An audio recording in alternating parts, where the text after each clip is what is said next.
রাধে রাধে বন্ধুরা, তোমরা সবাই কেমন আছো? আশা করি ভালো আছো, আমিও ভালো আছি। আমি আজকে বেগুন আলু সবজি রান্না করছি। এখানে পেঁয়াজ, কাঁচা লঙ্কা, সর্ষের তেল দিয়ে দিলাম। 2 মিনিট নাড়াচাড়া করে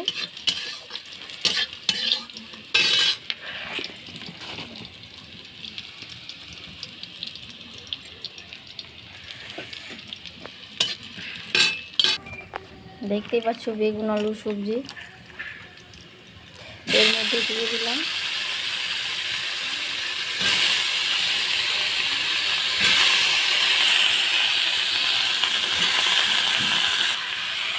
তারপরে